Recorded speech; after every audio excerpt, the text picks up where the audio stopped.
guys, welcome to Cinematic Tendency, and today we are going to be talking about my least anticipated show of the MCU slash Disney Plus. So yeah, I am talking about the Hawkeye show. So did that show do it for me? Well, I'm going to tell you this. That's why we are here right now. So without any more blah, blah, blah, blah, blah, blah, let's begin.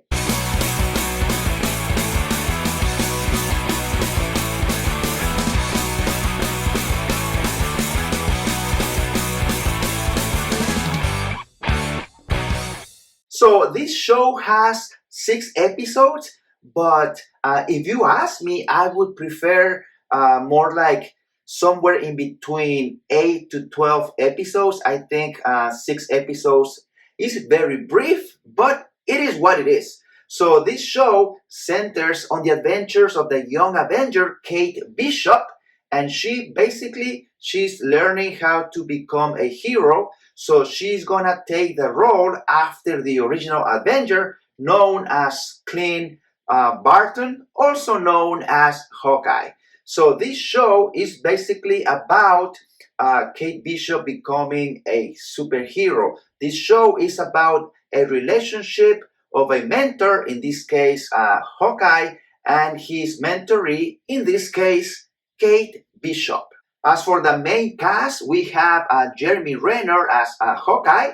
We also have Haley Steinfeld, which, by the way, I didn't know it was her. Like, when I heard about the show, I didn't even, because it was my least anticipated, I didn't do my research. So I didn't know it was actually Haley Steinfeld, who was in Bumblebee. So when I watched the first episode, and then I realized that it was her, I was like, all right, I'm in for now. And also we have Florence Pugh from Midsommar, for instance, and also from Fighting with My Family. You gotta check out those 2 movies.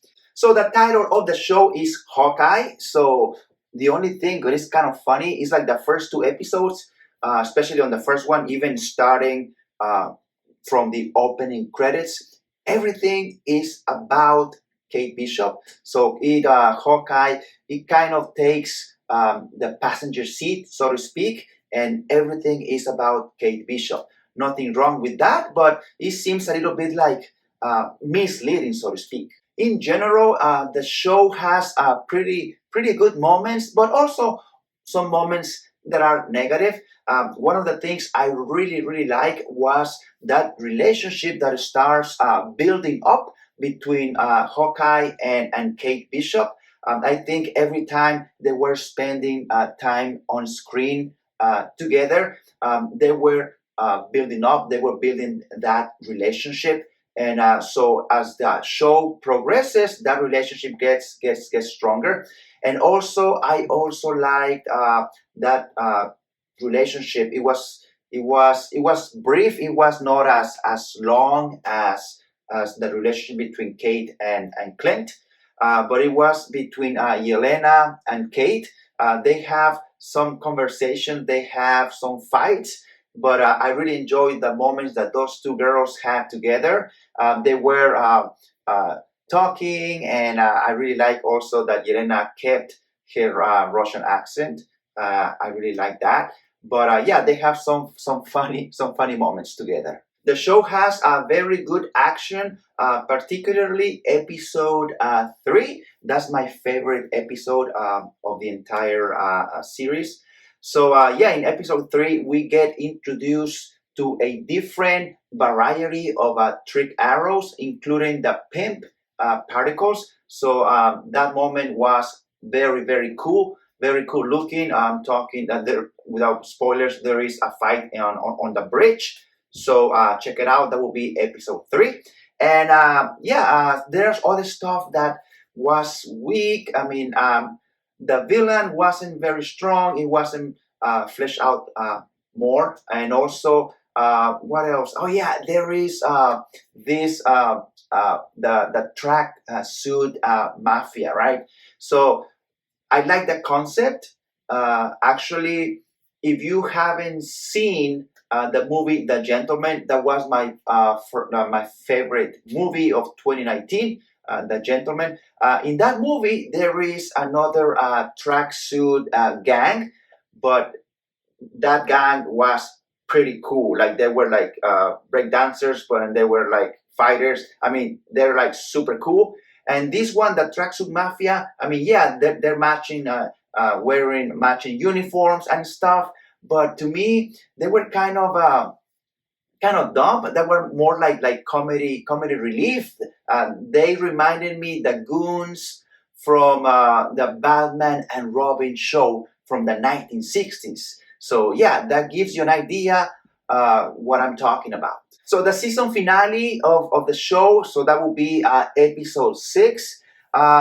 It has some questionable moments for me. I liked it, but I didn't. I wanted to like it more.